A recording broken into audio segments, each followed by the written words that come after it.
There will come a moment in your life when everything breaks. The plan you prayed over, the dreams you clutched like lifelines, the identity you wore like armor, gone, shattered, silent, and in that moment you will face the mirror and realize, no one is coming to save you.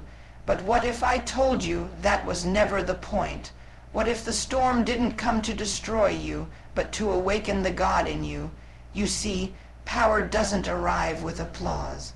It doesn't come with a certificate or a crowd. Power is revealed in the fire when everything false is burned away, and all that remains is the real you, the version of you that can no longer be hidden under fear, or smothered by doubt, or buried beneath expectations. The version of you that was always there, waiting to be chosen.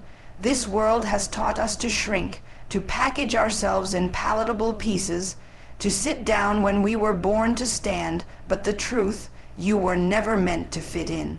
You were forged to disrupt. Think of Harriet, alone on back roads, hunted by shadows, yet she carried generations on her back. Think of Edison failing 10 zeros, 0 times, yet never calling it failure. He said, I have not failed, I've just found 10 zeros, 0 ways that won't work. That's not arrogance. That's clarity, because those who know who they are do not flinch in the face of delay. They do not tremble in the presence of failure. They understand something deeper, that every delay is discipline. Every failure, formation. Every rejection, redirection. This is where your power begins, not in avoiding the fire, but learning how to burn. You see, belief is not just a mindset, it is a weapon. The first and last line of defense in a world that will try to strip you of everything divine inside you. There are systems built to keep you small. Voices, sometimes even your own, whispering, you're not enough, you're too late, you're too broken. But let me tell you this, the cracks in you are not evidence of failure. They are the proof of your becoming. They are the sacred places where the light gets in. You want to change your life, start with belief. Because you will never rise above the story you tell yourself. If your internal monologue is a funeral, don't be surprised when your dreams start dying. Belief is resurrection. Belief is rebellion. Belief is the soil in which your power takes root. And once it takes root, you'll start to see everything differently. What once looked like a mountain will now appear as a staircase. What once seemed like rejection will be remembered as divine protection. But belief without clarity is just noise. So many people are busy but not becoming, running fast in circles, working hard. But for what? To climb a ladder leaning on the wrong wall. You must get clear. Not on what the world wants from you, but on what God has placed inside you. Clarity isn't just about goals, it's about alignment. It's about stripping away everything that isn't you until you're left with the blueprint heaven wrote over your soul. Walt Disney was fired from a newspaper for lacking creativity. They couldn't see his vision because it wasn't theirs to carry. He didn't retreat, he refined, he reimagined. He dared to believe that one man's imagination could change the entire landscape of joy. That's clarity, when the vision inside you becomes louder than the noise around you. You don't need a 10-year plan, you need a revelation. You don't need every answer, you need a fire that won't go out. And once clarity is lit, it must be married to vision, not sight vision, because sight sees things as they are, but vision sees them as they could be. Helen Keller, blind and deaf, once said, "The only thing worse than being blind is having sight but no vision." Vision is what separates the builders from the wanderers. It is what turns pain into purpose and chaos into construction. You must see it before you step into it. You must dream it before you live it. You must carry it even when no one claps, even when it's too early to explain and too late to quit. Because vision is not validated by applause. It is proven through discipline, and here's where many fall off. They want greatness without the grind. They want elevation without endurance.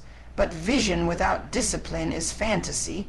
Discipline is where power becomes visible, when no one is watching, when the lights are off. When it's just you and the decision, will I rise or retreat? Will I show up or shrink back? Discipline is not punishment, it's preparation. Michael Jordan didn't become great on game day. He became great in the shadows, in the sweat, in the solitude, in the silent reps. Opera didn't arrive at the top by luck. She made a decision to rise above her past, to speak when she was told to be silent, to prepare when others played. Discipline is the daily declaration, I will not betray my future for the comfort of now. It's the mother of mastery, the guardian of greatness, the price of the promise. And in a world that glorifies ease, discipline is your rebellion. Because anyone can post a quote, but not everyone can build a legacy. And legacy is not about being known.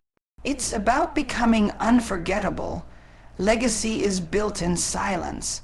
It is carved in the discipline of ordinary days. It is written when no one is watching, and sealed when you choose alignment over applause. Because action, not intention, is the architect of destiny. You can dream, declare, design vision boards, but without action. It's all a theater of potential, and you were not born for potential. You were born for power. Power that moves, power that builds, power that dares. But here's the truth that most won't tell you. Action doesn't wait on motivation. Motivation is fleeting. It's a spark, a flicker, a sugar rush of the soul. But power is disciplined action, especially when the feeling is gone. Especially when fear is louder than faith. Especially when every excuse sounds like logic. That's when you move. That's when the heavens shift. That's when you become unrecognizable, because action builds momentum, and momentum is sacred.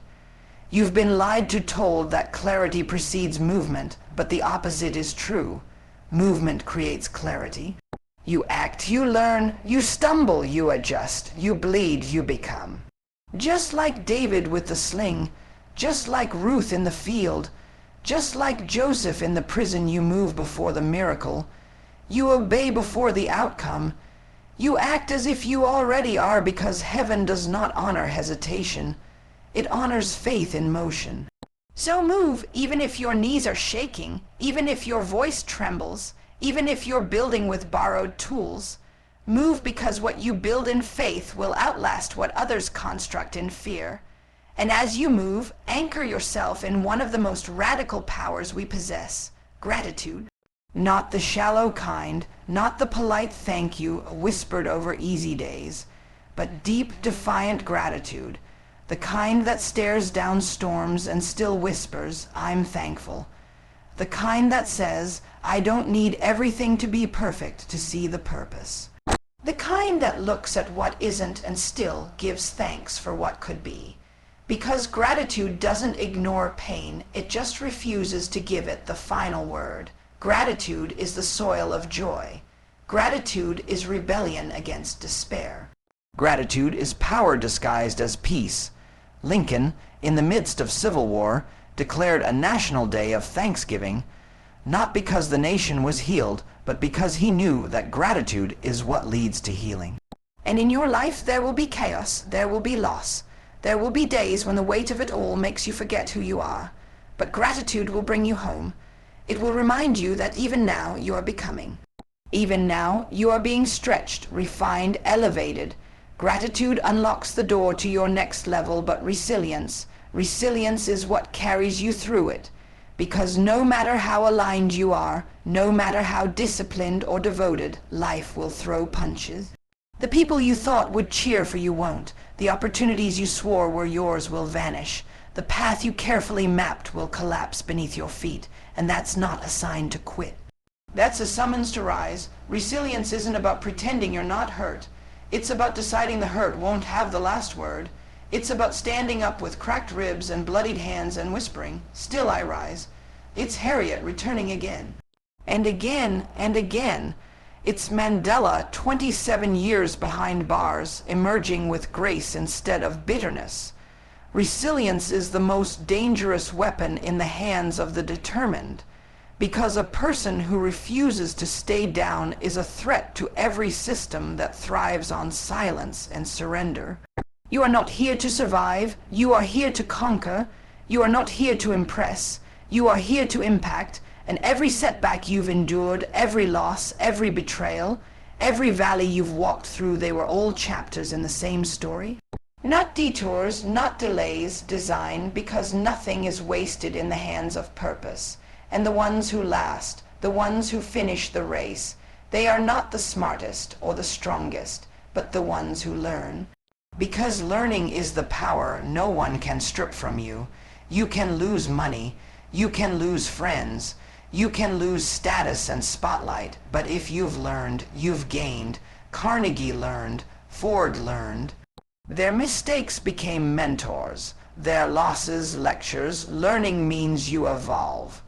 It means you refuse to become bitter, you become better. It means that every failure becomes a foundation. Every fall becomes a framework. Every misstep becomes material for your next miracle. And when you live like this, when you believe, when you act, when you learn, you begin to transform. Not just your life, but the atmosphere around you. You become the interruption, the change agent, the one whose presence makes average uncomfortable. Because when you step into your power, you stop asking for permission. You stop apologizing for your voice, for your volume, for your vision. You don't shrink to fit rooms anymore, you expand them. And that's why it's so dangerous, because your power isn't just about you, it's about who you awaken.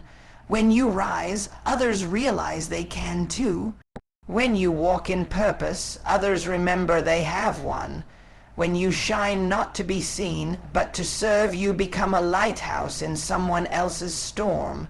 You don't need to wait to be chosen. You are chosen. You don't need to earn the calling. The calling is in your blood. The world doesn't need more perfect people. It needs powerful ones, healed ones, whole ones, holy ones, not sanitized, not filtered. Real, and that's you. So here you are at the edge of everything you've known, standing at the threshold of what you were always meant to become. The voices of your past may still echo. The memories of failure may still linger. The weight of what you've survived may try to hold you back, but you are not who you were. You are who you decide to become, and now is the moment. This is not just another day. This is the moment history bends around your decision. This is the moment heaven leans in. This is the moment the earth begins to tremble beneath the sound of your yes. Because power responds to presence. And presence is not about being seen, it's about showing up fully. Right here, right now, not halfway, not waiting for a better time, but with everything in you. Because when you show up in full, heaven shows out. You are not waiting on a sign. You are the sign. You are not looking for a door. You are the key. You are not asking for permission. You are reclaiming authority. The enemy didn't attack you because you were weak. He attacked you because you were dangerous, because even broken, you were still bold. Even bruised, you were still chosen. Even doubting, there was still a light in you that darkness could not comprehend. The crown didn't fall, it just slipped forward while you were fighting. So pick it up. Straighten your spine, wipe the blood from your mouth and the fear from your soul, because you have work to do, nations in your voice, generations in your hands, blueprints encoded in your very breath. There are people waiting for your obedience. There are chains that will only break when you step into your full power. You don't need to be louder, you need to be clearer. You don't need more followers, you need deeper roots. You don't need the world to recognize you, you need to recognize yourself. The lion doesn't beg to be feared, the sun doesn't audition to shine, and you do not have to prove your power. You have only to walk in it. But understand this, power is not loud, power is not flashy, power is not pride. Power is quiet conviction. It is humility laced with fire. It is the ability to walk into a room and not need to dominate because your presence already speaks. True power breaks chains in silence. True power builds altars from ashes. True power loves in places where hate once ruled. This is not about ego. This is about legacy. This is about becoming the answer to prayers your ancestors cried for. This is about refusing to let another generation die in confusion because you were too afraid to rise. This is your charge, to lead when no one is clapping, to trust when no one is confirming, to build when the blueprint doesn't make sense yet, to speak when your voice shakes, to serve when you're still healing, to walk when your legs remember the last fall.